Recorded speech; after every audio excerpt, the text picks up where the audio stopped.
Uh-huh. Hi, good morning or good afternoon, everybody. Jacob, sorry, do you want to go ahead there with? Not at all, Deirdre. You kick off right away. I I was just just going to say saw how your pleased I was to your welcome, reaction. Oh, you and Angela from the international office, some from the Maynooth international office. Yeah, let me hand right over to you. Go yeah, right ahead. sure, sure. Well, hello, everybody. Good morning or good afternoon to most of you, I guess, at this stage of the day. It's lovely to be in touch with you all again. We're still busy as ever in our own homes. We're all under lockdown. It has been not lifted, but there are some easing of the restrictions here in Ireland at the moment. Our government announced just over the weekend a five-step plan to get us back to normal. Things are going to ease and change every 2 or 3 weeks or so. Hopefully, we will get to the target by the end of August. We should be back to as close to a new normal as we can get. It will all depend on our progress in each stage, but that is similar, I think, in a lot of countries. So we're keeping an eye on our European neighbours and our global neighbours, and we're checking to see how other countries are coping, who are a little bit ahead in the whole pandemic than ourselves. But to date, the vast majority of people here have stuck rigidly to the restrictions and the guidelines, and we have kept our numbers down. There has been no severe pressure on our hospitals or our clinics. People have been keeping safe. The infection rate and the death rate is being kept low here in Ireland, and hopefully we will continue with that. Personally, I don't mind working from home. It's fine. I do miss my colleagues. I miss the friendships that we have in work. That is that's a big problem, if you like, for us. But look, we just have to get on with it. And another personal note, I recently celebrated 20 years with Maynooth University. I've spent 10 years with the international office, and I was 10 years before that in an academic department. So Maynooth is a huge part of my life. It's almost everything, for me. Um, as I said, we're hoping for a normal September intake. We're working our way towards that.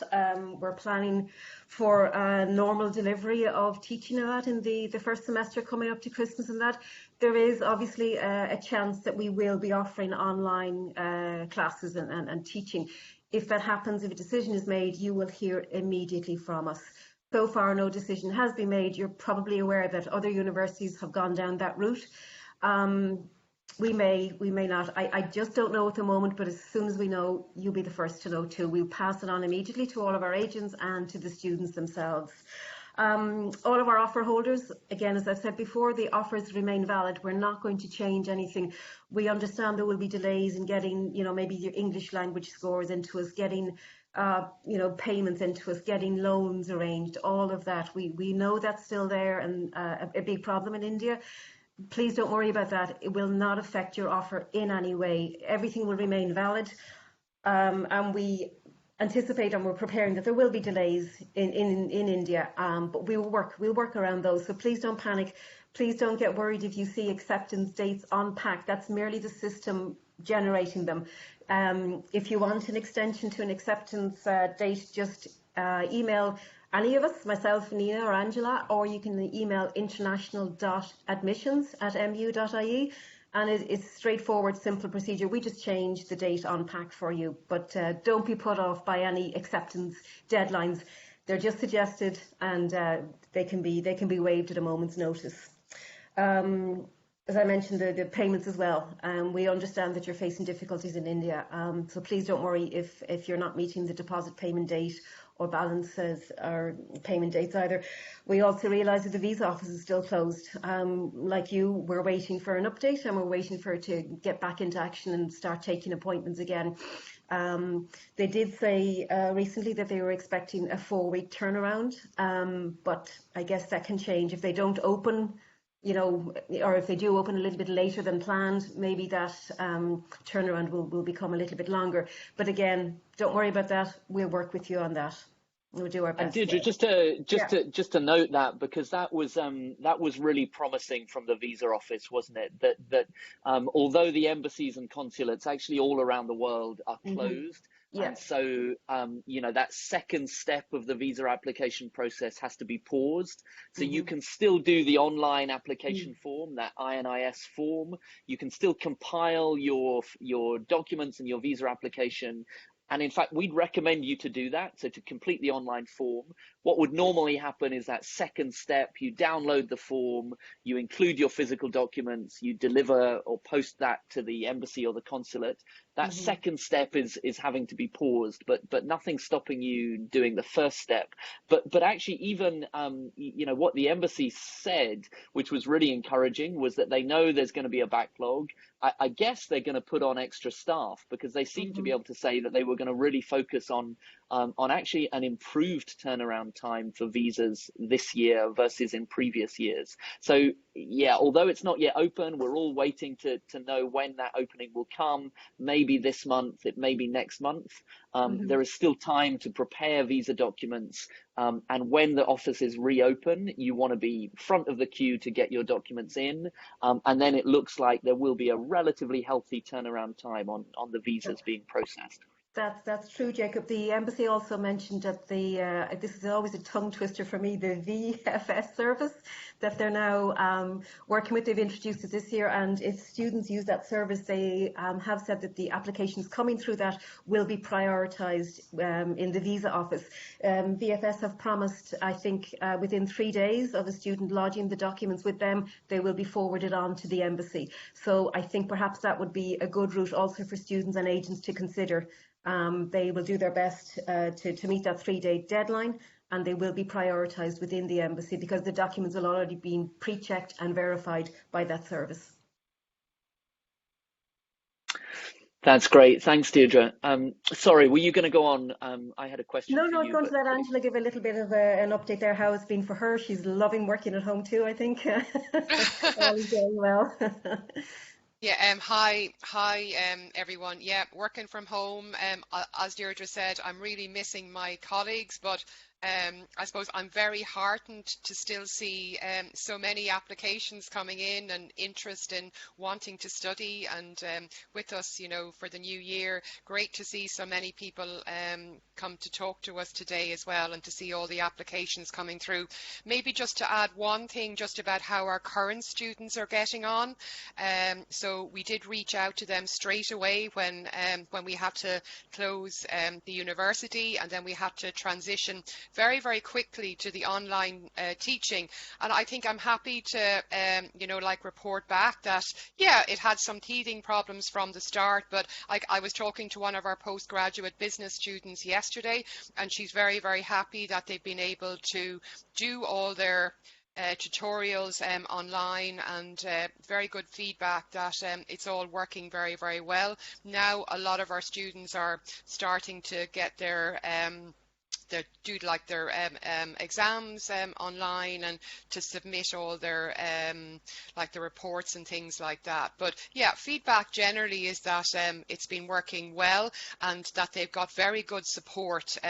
I heard yesterday that the students who are still with us on campus, that the accommodation officer is checking up on them regularly. Our other supports, like our counselling service, is now online. So there's generally, we have been able to transition online pretty well. And as Deirdre said, if we kind of get the go ahead to have online, maybe parallel online and face-to-face teaching, that we will be able to do that. So overall, I think that, yeah, we had some teething problems, but we've come through them all. And I really enjoyed working with my team, even if it is like this, but it's all been good.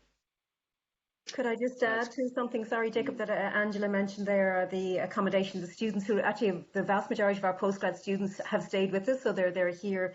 Some of them are on campus, some of them are living in around Maynooth. For the coming year, any postgrad student, and indeed undergrad as well, if they want an on-campus room, they will be given the opportunity to book one. We have met demand always, and last year any postgrad student that wanted an on-campus room got one. So if you're thinking of living in hostel accommodation, we can certainly arrange that for you. Generally, the process starts in early summer, which is only a few short weeks away now. It'll be, we're going to We will be in touch with more details, but essentially we will have a deadline of the 1st of June. You need to tell us, you need to advise us that you are interested in hostel accommodation by that date, and then we get in touch with our accommodation office, and then they take over the process and they will give out further details on the booking process. But the message is, if any student wants an on-campus room this year, they will be given one. So it'll relieve the burden of looking for accommodation, and it'll be arranged for them during the summer, so it's one less problem for them. That's really good to hear, Deirdre. That's a great update. And you know, we know that finding accommodation is something really important for students, and it can be tricky and it can be difficult to find accommodation. So a real advantage of MU that you're able to do that. Hey, I was going to ask, so, you know, we know that we're not, we don't have an announcement about moving, about what's going to happen in the autumn yet. But it was really encouraging for me to hear that the online studies that people have been doing now for this semester have been going really well. And so if in the event that MU have to move online, actually you're really well placed to do that. Mm-hmm. And I guess, any of those range of options, on campus as normal is a possibility. Some kind of blended, option is a possibility with a bit of online and a bit of on campus, or even online entirely for the first semester. Actually the experience for students in any of those scenarios, they can be really well supported by Maynooth. Their exams will all go ahead. They can submit assignments online. Their tutorials will happen online. There's live and recorded videos. Yeah. I wondered if you might talk a bit about some of the other support available. I think your language support, your counselling support has been being provided online and via the phone this semester so far, I think. Yeah. Jacob, sorry, just while I think of saying it, and I should have mentioned it maybe earlier, is that we've had very good feedback as well from our careers, support, because normally the service there, they offer, like a face-to-face one-to-one session on careers for students, but now that is being done online. So students, particularly I suppose our postgraduate students, because a lot of them want to stay in Ireland and avail of the stay back 2-year graduate scheme. So they are talking, directly online like this, and getting, CV and interview prep. Recruitment is still going on here in Ireland. There are still jobs available. So that support, I think, has been good, and it's gone online very, very well. Oh, that's really great to hear, and it's a good reminder about that recruitment is going on, isn't it? We've seen worldwide companies like Facebook, hiring thousands of extra employees right now. And of course, Facebook's European headquarters is not in London, not in Paris, not in Frankfurt. It's here in Dublin. The Irish economy, there's a lot of uncertainty in the world, but I think we're feeling here pretty encouraged that we came into the crisis, this global crisis, with a very, very strong economy, unemployment at below 5%, average master's graduate salaries, the average at over 40,000 euros per year, average bachelor's salaries at just under 30,000 euros a year. We've gone into the crisis strong. The economic response from the government here has been very effective and very quick. Lots of support for businesses. Even that welfare payment to anybody that's lost a job of 350 euros per week, which is available even to international students who've lost a part-time job. So a quick economic response. Plus, of course, the Irish economy here has a concentration of sectors which are perhaps more resilient in the current climate. Lots of technology, lots of biopharmaceutical, med tech, some sectors of the economy that we feel are maybe more resilient, and actually some areas that really link to degrees at Maynooth, that you offer, which really help students progress into those careers. maybe you could just talk for a few minutes about some of those strengths of Maynooth, you know, kind of independent of coronavirus. Why should students think about coming to Maynooth as a university to study at? Go ahead, Angela, sorry.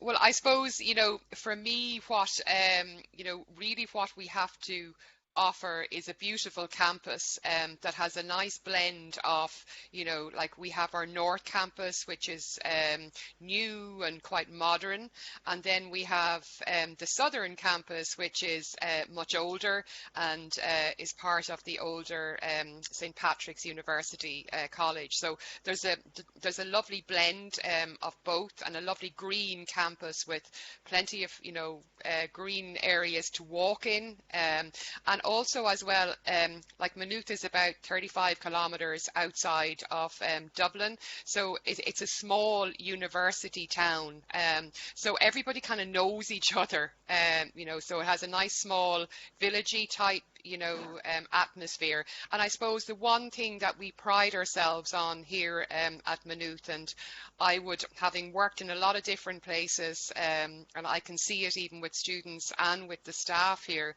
is that there's a lovely kind of collegiate atmosphere, you know, friendly atmosphere, and we all kind of meet up and talk, you know, like together, because we're kind of a smaller university.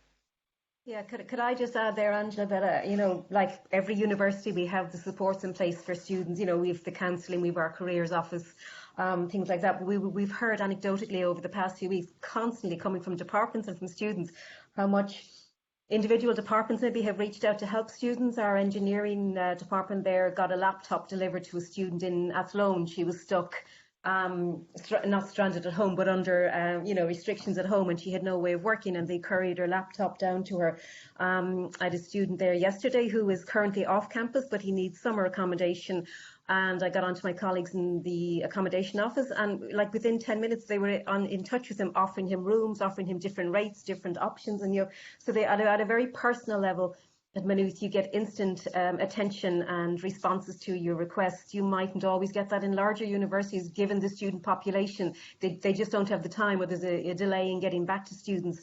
But that happens all the time in Maynooth. You become part of a very united student community, probably linked to our location, because we're, as Angela said, we're on the outskirts of Dublin City, but most of our students live in the residential areas around Maynooth. A lot of our lecturers do too, so you become very quickly part of the community. You become a Maynooth student rather than an international student at Maynooth, if you can see the difference. You just come in and you join us, and I think that was also demonstrated here in the country as a general, that international students were given financial assistance immediately if they lost their jobs because of COVID. There was no distinction made. They were just, you know, part of the gang, if you like, here, treated the same way Irish students were, or Irish employees. They were given financial assistance straight away. There's no difference. Once a student comes here to Ireland and comes to Maynooth, you become one of us. You become part of our community. The other thing I would just add maybe to that, Jacob, is that, you know, I know that some other universities have, you know, confirmed very, very quickly that they're going to go online, and that I think at like Maynooth, because of our you know, like unique offering, as we've talked about, it's very important that we keep that. So when like the decision is made as to how, you know, programs are going to commence, we want to make sure that it's right for the students, but plus as well that we can offer the great level and standard of teaching that we've always offered, and that we can, you know, like maintain that. So that's very important to us.